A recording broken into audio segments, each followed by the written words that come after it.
نیک اولاد چې د مور پلار مړم شي او دا نیک اولاد کم نیک اعمال کوي دعاګانې کوي دا والدینو ته ورسیږي دعا ورنه وخت پکار وخت جا سوال شو تلاوت رسیږي کنه دعا ورته کوي حدیث کې دعا راځي صدقه جاریه خدا دعا ورته وخت پکار او پدی خوشاليږي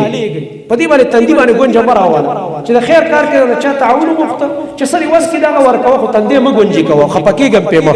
بلکې دا د ځان سعادت او خوش قسمتي ګڼه چې ما یو عالم یو نیک سړی یو خیر ته متوجي کوي او پای کې زما مال لګي لراشه د خلق مالونه نعوذ بالله په شرابو کې لګي په جواري کې لګي په ډمو لګي په جړاګانو لګي په دشمنو لګي د کچرو په کیسونو لګي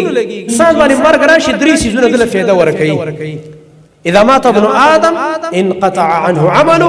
د ادم بچي مړ شو عملونه ودرې د نور عمل نشي کولای الا من ثلاث مگر درې کارونه مرګ نه بعد د پس روان دي د په قبر کې پروت دی اجر سٹارټ اول الا من صدقه جاريه اول کوم ذکر کړه صدقه جاريه مسجد دی مدرسه دا بل د خیر کار دی دا کار روان دی جمعات روان دی او دا مدرسه کې سبق او علم او د طلباء او د علماء قران ویلو فارغیدل روان دي ستا اجر روان دی زګ چې تا پای کې خپل مال شریک کړی ستا په مال علما تیاریږي لګي دا یو بل ځای کې دی هډ پمپ دا کړی خلک سو پر دي نو بس کی کوی دی وخت کله ټیوبل دی وخت کله لله فی الله الله رضا یا یو بل څه کار دی صدقه جاریه بل د الله نبی فرمایلی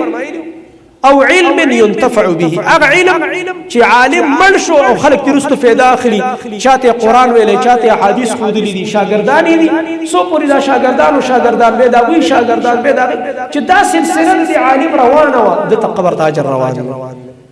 او بل ذکر کړی د الله نبی او ولد صالح يدعو له نیک اولاد چې د مور پلار مړم شي او دا نیک اولاد کم نیک اعمال کوي دعاګانې کوي دا والدینو ته ورسیږي دعا ورنه وخت پکار وخت جا سوال شو تلاوت رسیږي کنه دعا ورته کوي حدیث کې دعا راځي صدقه جاریه خدا دعا ورته وخت پکار او پدی خوشاليږي